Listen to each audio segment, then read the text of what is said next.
What's going on, guys? Welcome back to WrestleRant, where I, Graham G.S. Matthews, break down all the pay-per-views that I watch on the WWE Network and Impact Plus. Today we're talking the latest of the ECW Super Shows, When Worlds Collide 1994. And we're not talking about the most recent set of WWE Network specials from over WrestleMania weekend, which were also called When Worlds Collide, which is a great name, by the way. This, really not so great of a show. I would say this was marginally better, keyword marginally there, than the last ECW Super Show we talked about last week, the night the line was crossed in 1994. That show is a complete shit show. This wasn't great, but this was at least a slight improvement in my opinion. We did kick off the show with Tommy Dreamer taking on Rock and Rebel. A pretty forgettable opener here. Dreamer did go over. Dreamer won with, I think, a Thez press. Just a very boring match in my opinion. We then had Mikey Whipwreck taking on 911, who would become a staple of the ECW roster years later. This was for the ECW World Television Championship. Whipwreck walked in as the ECW TV champion, walked out as the ECW World Television Champion. 911 got himself disqualified. So this match, which went officially all of a minute or two, essentially consisted nothing but of choke slams. 6 choke slams from 911. So 4 during the match, 3 to Whipwreck, and then 1 to the referee, which caused, obviously, 911 to get disqualified, which is why Whipwreck, that's a fucking tongue twister, Whipwreck retained the title and held on to the ECW World Television Championship. 911 gets himself disqualified, takes out all of his anger on the referee afterward by chokeslamming him another 2 times. So the referee gets chokeslammed 3 times. I think, by my count, Whipwreck ended up getting chokeslammed 3 times as well. This was a complete squash. I don't know why he apparently was not concerned with becoming ECW World TV Champion, but it did make him look like a badass, so it was successful in one respect. The next match saw Jimmy Snuka taking on Kevin Sullivan. This match sucked. Snuka went over after Sullivan got tripped up by Hunter Q, who I believe was the manager for Snuka at that point. Sullivan took out all of his anger on Hunter Q afterward, beating him up after the match. This was basically a brawl. Went all of 4 or 5 minutes. This really was no good.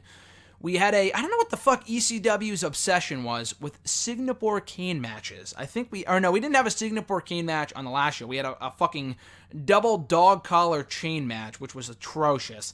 This really wasn't that much better. It was a Singapore caning match with Tommy Cairo and Peaches taking on the Sandman and Woman, aka Nancy Benoit. This also went all of 4 or 5 minutes. Really was not that memorable. I think the more extreme stuff happened after the match and not really during the match, interestingly enough. Cairo and Peaches went over after Peaches pinned Sandman. So Cairo knocked out Sandman. Peaches pinned Sandman to pick up the victory for their team. So that was an interesting finish. Afterward, Peaches starts canning Sandman, starts spanking him in the ass with the Singapore cane. Didn't really need to see that. And then Woman and Sandman battle back. Woman attacks Peaches. Sandman canes Cairo, and then Woman canes Peaches. So again, all the caning seemingly took place after the match and not really during the match. So I thought that was, again, interesting to put it lightly. But the match really wasn't that good. It kind of sort of sucked. The post-match stuff was well done, but that really was what the match should have been. We then saw the Tazmaniac taking on Pitbull number 1. This was an okay match. I thought the Tazmaniac, aka Tazz, was really the highlight of this match. Not to say that Pitbull number 1 was bad, but Tazz with his impressive suplexes I thought really made this match. Though despite that, Tazz ends up losing again. Pitbull hit Tazz with a fucking chain shot right to the face. He had a chain wrapped around his fist, punched him with it, and that was what won the match. He had Jason in his corner, by the way, too, as Pitbull did, not Tazz. And that kind of, factored into the finish a bit as well. So again, the match was okay, not as bad as the other matches, if only for Tazz's offense. I thought that was well done. We then had a 4-on-3 handicap elimination match, which saw Shane Douglas, Mr. Hughes, and Public Enemy taking on the 3-man team of JT Smith and the Bruise Brothers. Now, JT Smith, I thought, had an amazing match on the last show with Mike Awesome. I thought they fucking killed it against each other. Mike Awesome, nowhere to be seen on this show, unfortunately. Smith was once again the star of this match, though. He ended up winning the whole thing. So the way they promoted this, I thought it was just a straight-up 8-man tag team match, and then I was confused by the eliminations. they promoted it as an 8-man tag team match, although it was only 4-on-3. So it ended up becoming a 4-on-3 handicap match, elimination match, I should say. First, Hughes, Douglas, and the Bruise Brothers, they all got themselves counted out. So the Bruise Brothers were gone, leaving Smith by himself. Mr. Hughes was gone, and Shane Douglas, who, by the way, before the match, called out Ric Flair. Why? I have no idea. By this point, Ric Flair was back in WCW, clearly had no interest, and why would he, in going to ECW to face fucking Shane Douglas, of all people. So I thought that was weird, because it led nowhere. Anyway, so it came down to JT Smith and the Public Enemy.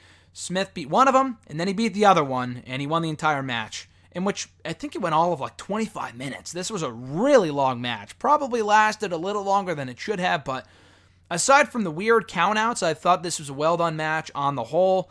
The eliminations were well done. The action was entertaining. More of a brawl than a straightforward match, but of course that was the style that we would come to know from ECW in the years that followed, so I can't really say I was surprised. But it was, again, one of the better matches on this entire show, again, largely because of JT Smith. The guy was really impressive. And then we get to the main event, Bobby Eaton and Sabu taking on the team of Terry Funk and Arn Anderson. Again, a good match. Probably went a little longer than it needed to, at like almost 20 minutes in length. Sabu ended up beating Funk with a half Boston Crab, forced him to tap out for the victory. I thought it was a good match. Honestly, I really didn't have high expectations for this match. Sabu, from what I've seen, really was not that good. Very impressive with the stuff that he could do, but his matches were largely a fucking mess. Funk was past his prime at this point. Arn Anderson, Bobby Eaton, I mean, it was fucking like the mid-90s. So I really was not expecting much from them here, but I thought everyone held their own. It was like a retirement home out there, but I thought everyone held their own and made it a serviceable main event match. Honestly, one of the better matches on the entire show. Didn't think I would say that, but it was better than pretty much the entire undercard. So that leads me to the overall show thoughts on the overall show.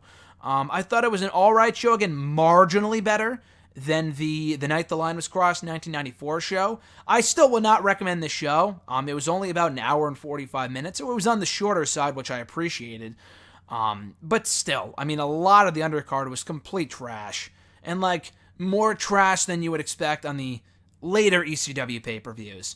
The show really featured a lot of throwaway matches. The final two matches salvaged this and made it a somewhat passable show, but not completely passable to the point where I would recommend you check out this pay-per-view or super show, whatever you want to call it. So those are my thoughts on the When Worlds Collide 1994 show. Thank you guys for checking it out here on WrestleRant. Very much appreciate it. Be sure to like the video, drop a comment, share the video. All the support of the channel is greatly appreciated, so subscribe today.